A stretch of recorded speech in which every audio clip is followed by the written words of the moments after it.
सोरखौबा सोरखौबा सामफ्रोमबो बुखिदलाबाय थायो। BPL BJP एलायन्स दं, SGP एलायन्स दं।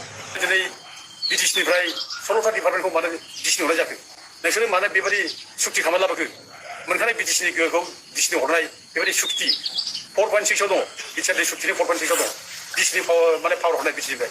दा बे सुक्ति मानो लिरनानै लाबोनो फैगोनब्ला बे बुंनाय जाबाय जे माने DC-खौ जों माने बाहायगोन, DC-खौ BTS-आ बाहायगासिनो दङ, DC-नो पावार हराखै।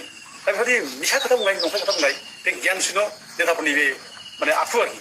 दा दिनै बेफोर आखुजों जुदि जोंनि जाथिया दैदेनजानांगौब्ला जाथिया खुनि मुक्ति गैया आरो बे जाथिया गब्रायगोन आरो जाथिया खैफोद जागोन। बेखायनो रायजो राजाफ्रा दिनै बेफोर नेताखौ जों दिनै बुजिनो रोंनांसिगौ, बुजिनानै लानांसिगौ आरो जों बेफोर नेताखौ जों समाजनिफ्राय जों दिनै जानगारनांसिगौ।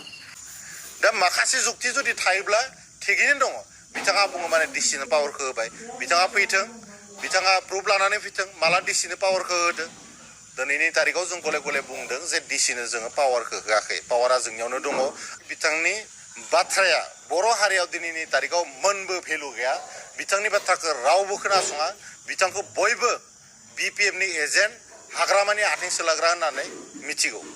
BTC नङा, स्टेटल' नङा, मोनसे नेसनेल लेभेलनि माबाफोर जुदि इसु थायोब्ला बेफोरखौ गोरलैयैनो माने राष्ट्रीय दलनि दैदेनगिरिफोरजों रायलायनानै जोंनि जायगायाव जोङो मावनो हागोन, जोंनि जेंनायाव समाधान खालामनो हागोन। बे नोजोरजों आङो दिनै माने मा होनो बिदिखौ राष्ट्रीय राजखान्थियाव, नेसनेल पार्टियाव आङो हाबनानै दिनै खामानि मावगासिनो दं।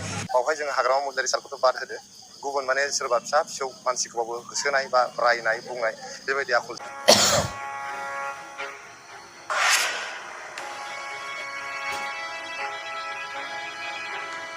जाथाया 7 तारिख इलेक्सननि मोनानि घटना। सिनाय मोनै माखासे दुस्थफोरा इलेक्सननि फैसला लानानै भट जोबखांनायनि उनाव मोनानि 12थासो नामा 12 साराय 12आव नेग्रा दंमोन। बिसोरो अन्थाइ खुबैखो ना बाथुल गावखो ना मा खालामखो मोनथाम जायगायावहाय क्लासा बायदों आरो। सानावबो बिदिनो प्लां प्लिं 6था गंब्रै बिदि गारि लानानै गिदिंलाबाय थाफैदोंमोन नामा। बेयाव एसे आन्दाज मोनखादोंमोन जे माबा मोनसे जाथायफोर जानो हागौ। मोनायाव बेबायदि साननानै एसे एलार्ट थानाय जादोंमोन।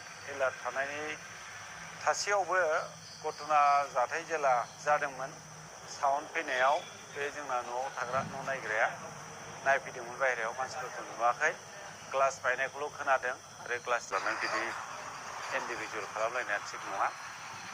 बेखौनो मथा मथि दिनै एसे दुखु मोननाय फोरमायबाय।